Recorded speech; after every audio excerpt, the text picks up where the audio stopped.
All right, welcome. My name's David Gardner. I help organise the .NET user group. We meet second Wednesday of the month as a rule, and this month continues that tradition. Thanks for registering on the meetup group if you did. We're also on Facebook and Twitter, and appreciate the group being promoted around the place and letting people know about it. So next month, we've got Simon Waite joining us. He works for Microsoft in the Azure space. I've had some dealings with Simon with the new Breakpoint show that he's been producing as well. And so he's going to join us almost certainly remotely from Sydney.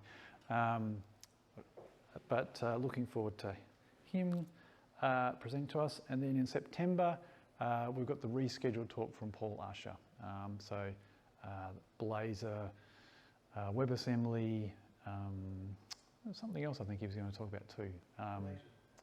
Blazor and Xamarin, I think, was also going to be in there as well. And I think he is hoping that he's actually going to try and get down here if he can. So I guess we'll wait to see what is possible, but that's certainly his intention, particularly because he was unwell and couldn't present last month. Okay, so what's news? So we've had a new version of VS Code come out, some nice new features there. Anyone seen the new pop-up, like, do you trust this folder? And yes, I do, yes, I do, yes, I do. Has anyone said, no, I don't? Anyway, I think they're tweaking that, just trying to get the settings right. My understanding is the reason they've introduced that is because sometimes there is code that will run when you open a directory with stuff in it. So I guess they're trying to get that balance right between are you happy for stuff to run automatically in the background here or not? And a whole bunch of other nice improvements as well. So since we last met, I didn't change the date on that, a couple of months ago. And so there's been a new minor version of Visual Studio 2019 come out. So it's 16.10 now is out. And some nice new features in that release. Was actually thinking, when I was looking at them, I thought, oh, almost need to do a bit of a dive through all those features as a separate talk. So I know last year I did one as a lunchtime thing, so maybe we might do that again in a few weeks' time. And we've got Visual Studio 2022 out. Anybody installed 2022 yet? Yeah, a couple. So the big news there is it's actually 64-bit process now. So if you have a look at dev-env in your task manager, it's not 32-bit anymore, it's 64-bit. So if you've got massive solutions with hundreds of projects in it, my sympathies to you, first of all. But you might actually be able to open Visual Studio now and deal with that. But it also seems pretty fast, even for working with smaller projects, so that's pretty nice. It supports .NET 6 SDK. It's got some nice IntelliCode improvements. Anyone use the GitHub, what's it called, the AI thing? Copilot, yeah. Anyone use the Copilot trial yet, where you type 3 letters and it writes your whole program for you? Yeah, I think it's a similar sort of thing, where it's sort of anticipating what you're going to type, and I guess with Copilot it's drawing on all of the open source projects to try and anticipate what you're trying to write. But yeah, it's interesting when it gets it right. You go, yeah, that's exactly what I was thinking. Tab and move on. There's also another preview for 2019.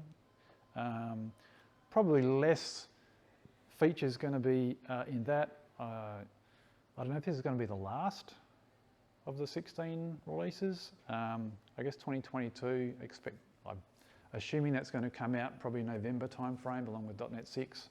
Yeah, so there's still some minor enhancements there as well. And some version changes for .NET Core.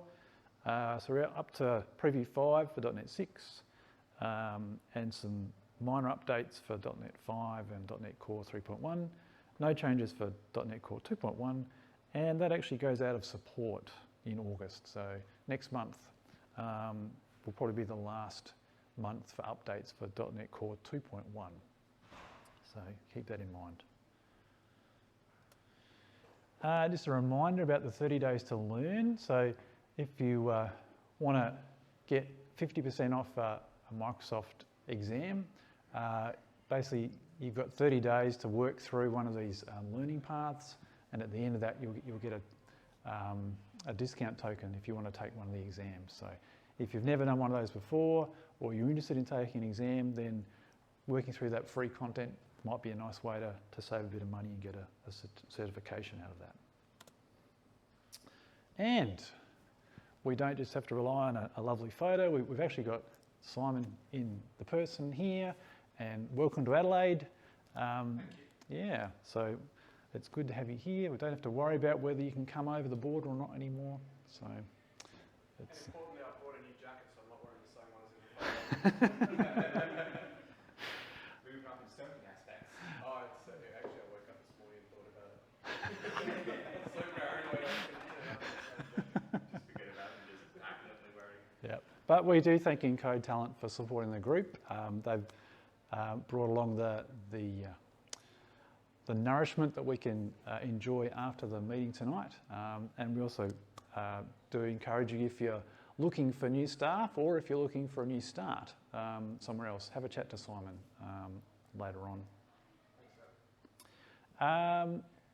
Heaps good dev Slack, so if you want to chat with other Adelaide or South Australian based developers, and not just .NET ones, but any kind of software developer, this is the place to hang out with. It's where all the cool kids are, and I'm there as well. So yeah, no, it's a really positive, helpful place. All different user groups are getting involved there, and other sort of interesting things like people who want to go ride bikes on a Sunday morning, social groups as well. So yeah, donuts. There's a bit of a discussion group about donuts, so if you're into donuts, it could also be worth your while. Just a plug for our YouTube channel. We've got more videos going up as we're able to process them. Stephen's been having some hardware problems, but we're getting there. So do subscribe if you can, just to help us get over that magic 100 subscribers number, and then we can customise our URL, I think. So yeah. And yeah, I mentioned Simon before, Simon Waite. That's him on the left in that little screenshot there. So yeah, there's a weekly production that comes out, and every now and again there's a community episode that they'll get members of the developer community around Australia involved. And so yep, yours truly is screenshotted down there as well. So yeah, and we've had other people from the group involved in that previously too. We've got some swag to give away, so I don't know if you saw the box on the table over there, but O'Reilly sent me that last week, and I had to hold it away from my family. They were very keen to find out what was inside. So there's a few little giveaways there, so make sure you take some of those before you leave tonight, because then I've got less to take home with me. So, but yeah, we appreciate O'Reilly supporting the group in that way. And yes, if you want to speak, I'd love to have a chat with you. You might see the presentation and see, oh, I could do better than that. Well, you probably can, and I'd love to give you that opportunity. So have a chat with me afterwards as well. Or you might know someone else, you want to dob them in. I'm always happy to have names passed my way.